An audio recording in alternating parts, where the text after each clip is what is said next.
राजा जी अट तुम्ही ठेवला ही क्षत्रियांसाठी होती, मान्य आहे?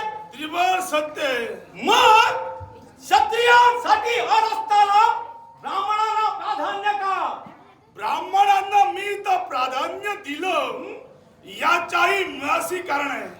प्रथम तुमची मी कान उघडणी करतोय, कारण स्वयंवर सुरू झाल्यापासून स्वयंवर संपेपर्यंत जे जे या स्वयंवर मंडपाच्या ठाई जे जे काही घडलं ते ज्यावेळी घडलं त्यावेळी तुम्ही झोपला होतात.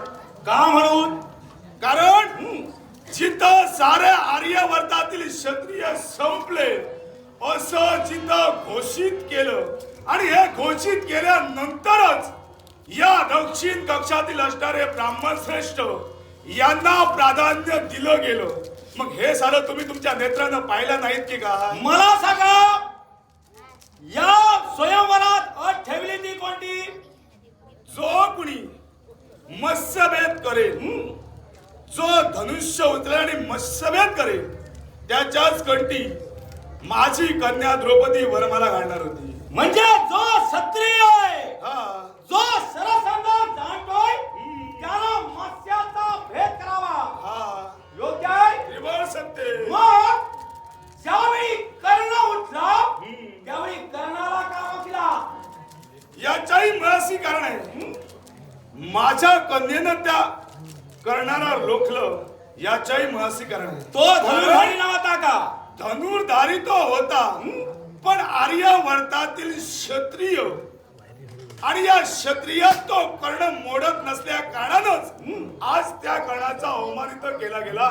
आणि जिथं तो क्षत्रिय कुलात मोडत नाही तिथं त्याला या स्वयंवरात सहभाग होण्याची आमची मान्यताच नाही. मग कर्ण जर क्षत्रिय कुलात मोडत नाही मग ब्राह्मण कुलाला प्राधान्य का? याच्याही अशी कारण आहे. जिथं सारे क्षत्रिय संपले आणि ते संपले म्हणून आम्ही घोषित केलं, मग जिथं या स्वयंवर मंडपाच्या ठाई साऱ्या क्षत्रियांना सुद्धा निमंत्रण होतं आणि साऱ्या ब्राह्मण श्रेष्ठांना आणि योद्ध्यांना शूरवीर पराक्रमांना सुद्धा आम्ही इथं निमंत्रण दिलं होतं. जिथं क्षत्रिय संपले म्हणून आम्ही ब्राह्मणांना अधिकार दिला. राजा ध्रुपद, माझा तरी तुमच्या या वक्तव्यावर सरसरीत आरोप आहे.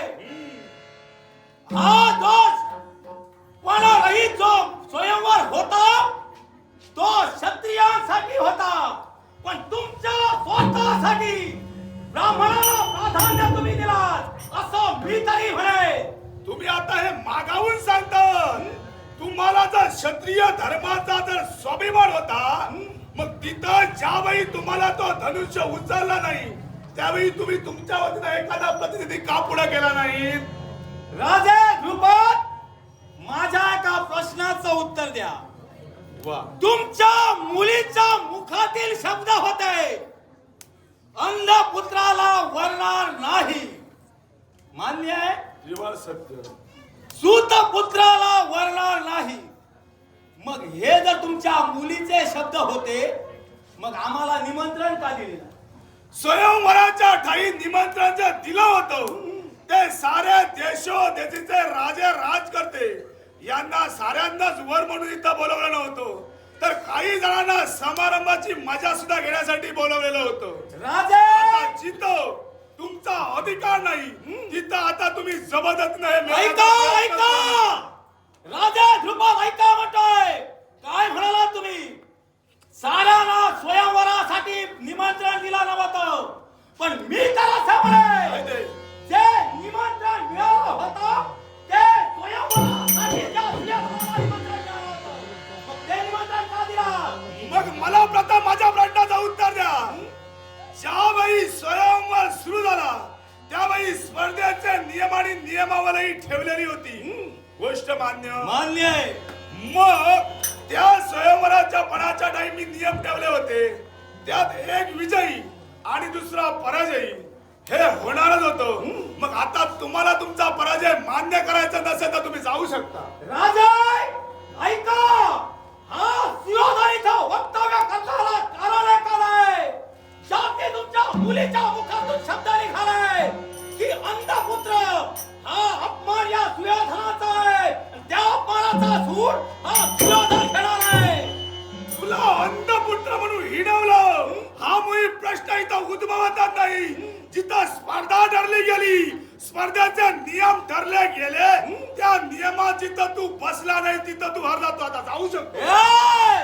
राजा ध्रुपद ऐका म्हणतोय, ज्या निमंत्रण या सुयोधनाला मिळालं त्या निमंत्रणाचा मान राखण्यासाठी हा सुयोधन इथं आला. पण मला ज्ञात नव्हतं तुम्ही क्षत्रियाला सोडून ब्राह्मणाला प्राधान्य देणार आहात. मग नेमकं आता तुम्ही इथं काय करणार आहात? एकच! काय? जो अपमान झालाय त्याचा प्रतिशोध हा सुयोधन घेणार आहे. हे सुयोधना, अपमानाचा प्रतिशोध घेण्यासाठी इथं जर माझ्या समोर उभा असतील, मी म्हणजे कुणी वक्तव्याचा भोगताळ आहे.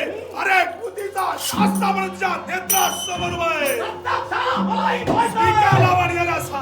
हा